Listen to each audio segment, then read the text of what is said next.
40 দিন 40 রাত অবিরাম বৃষ্টি, সমগ্র পৃথিবী ডুবে গেল পানিতে। শুধু একটি কিস্তি ভেসে থাকলো বিশাল মহাসাগরে। এই গল্প শুধু কুরআনে নয়, পাওয়া যায় 300টিরও বেশি সংস্কৃতিতে।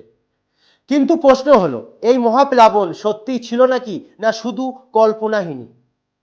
আজ আমরা বৈজ্ঞানিক প্রমাণ নিয়ে কথা বলবো। প্রথমে দেখি ঐতিহাসিক প্রমাণ। পৃথিবীর প্রাচীনতম সভ্যতা মেসোপটেমিয়ার গল্পে পাওয়া যায় গিলগাসের মহাকাব্য, যেখানে উল্লেখ আছে মহাপ্লাবনের। শুধু তাই নয়, ভারতে পুরাণে মনু, গ্রিক মিথোলজিতে ডিউকেলিয়ন, একটি চীনা ও মায়া সভ্যতাতেও আছে এই কাহিনী। কিন্তু সবচেয়ে বিস্তারিত প্রমাণ আছে আমাদের পুরাণে।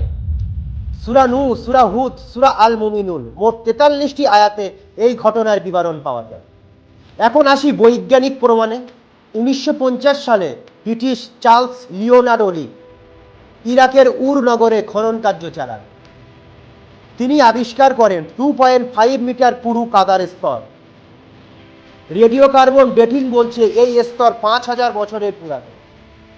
2000 সালে দুইজন মার্কিন, উইলিয়াম রায়ান ও ওয়াল্টার পিটম্যান, তাদের বই নোয়াস ফ্লাড এই একটি চঞ্চলকার তথ্য উপস্থাপন করে। তারা বলছেন আজ থেকে 7600 বছর আগে ভূমধ্যসাগরের পানি হঠাৎ করে কৃষ্ণ সাগরে ঢুকে পড়ে। এই ঘটনায় পানির উচ্চতা বেড়েছিল 150 মিটার। তাদের এই পক্ষের প্রমাণ: নাম্বার 1, কৃষ্ণ সাগরের তলদেশে মিঠা পানির ঝিনুকের ফসিল। স্যাটেলাইট ইমেজে প্রাচীন নদীর খাদ, সাবমেরিন রোবট দ্বারা তোলা ছবি। এখন প্রশ্ন, নূহ আলাইহিস সালামের কিস্তি কোথায়? তুরস্কের আঠারাত পর্বতে। 1959 সালে একটি অদ্ভুত নৌকার সন্ধান পাওয়া যায়। এর দৈর্ঘ্য 157 মিটার, প্রস্থ 26। জিওলজিক্যাল সার্ভে বলেন এই নৌকার বয়স 4800 বছর। এবার আসি সবচেয়ে মজার প্রমাণে, গণিতের প্রমাণ।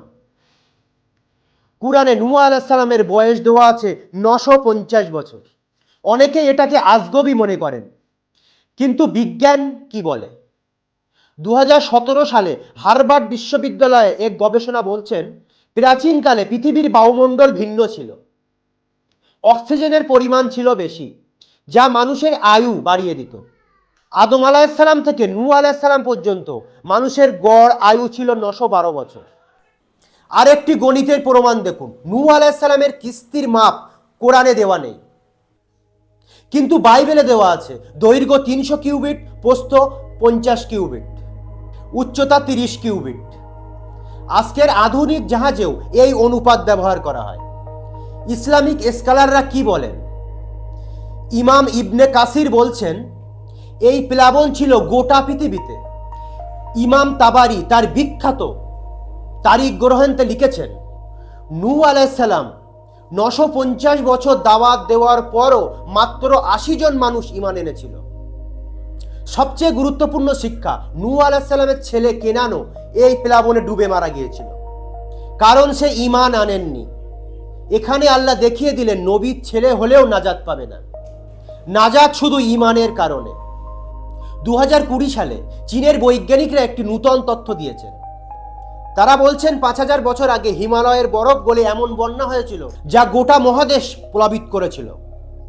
তাদের প্রমাণ, হিমালয় পদদেশে সামুদ্রিক পানির ফসিল, সিন্ধু সভ্যতার হঠাৎ পতন, প্রাচীন নদীর গতিপথ পরিবর্তন। প্রাচীন পৃথিবী আজ থেকে প্রায় 7000 বছর আগের কথা। মেসোপটেমিয়ার উর্বর সমভূমিতে এক উন্নত সভ্যতা, কিন্তু হঠাৎ করে শুরু হলো এক অকল্পনীয় দুর্যোগ। আকাশ ভেঙে পড়ল ঝড় বৃষ্টিতে, নিমেষে সমস্ত পৃথিবী ডুবে গেল জলরাশিতে। এই গল্প শুধু কুরআন বা বাইবেলে নেই, এই গল্প আছে 300টিরও বেশি সংস্কৃতি গ্রন্থে। কিন্তু প্রশ্ন হলো, এই মহাপ্লাবন কি সত্যি হয়েছিল, নাকি শুধু একটি রূপকথা?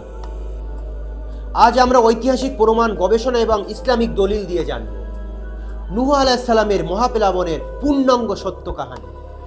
প্রায় 950 বছর ধরে নূহ আলাইহিস সালাম তার সম্প্রদায়কে শুধু একটি বার্তা দিয়েছিলেন, এক আল্লাহর ইবাদত করো।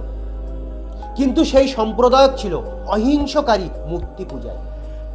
তারা নূহ আলাইহিস সালামকে উপহাস করত, তাকে পাগল আখ্যা দিত, কুরআনের সূরা নূহে বর্ণিত আছে। নূহ আলাইহিস সালাম তার লোকদের বলেছিলেন, তোমরা আল্লাহর ক্ষমা প্রার্থনা করো, তিনি তোমাদের প্রচুর ধনসম্পদ, সন্তান সম্পত্তি দেবেন।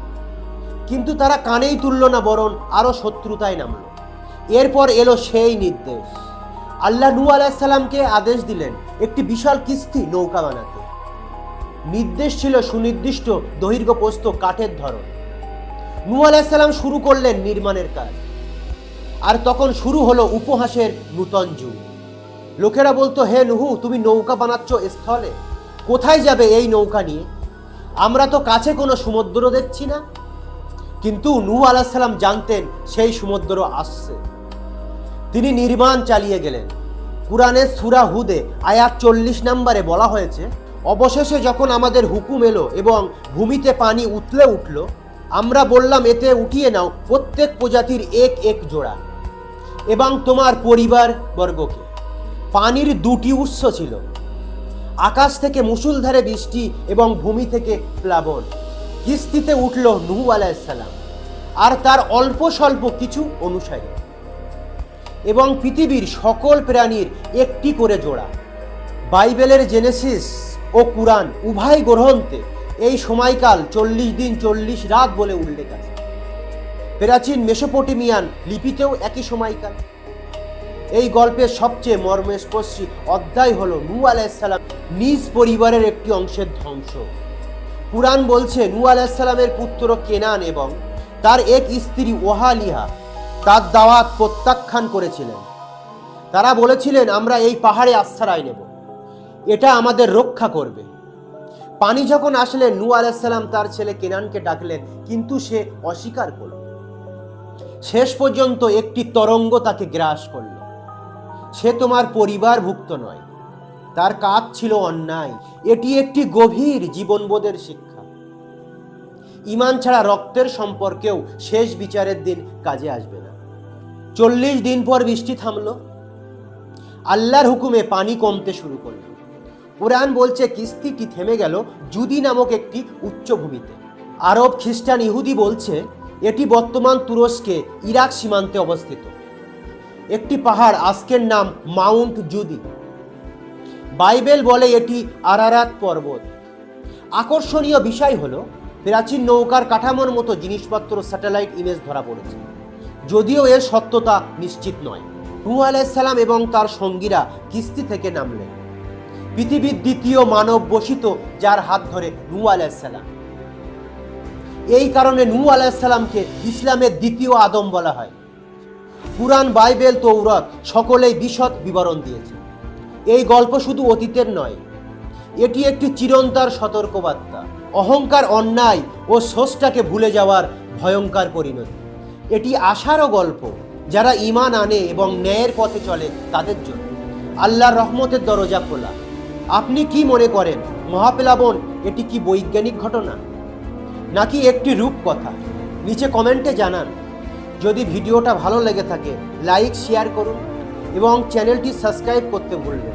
ফেসবুকতে যারা দেখছেন, ফলো করতে ভুলবেন না।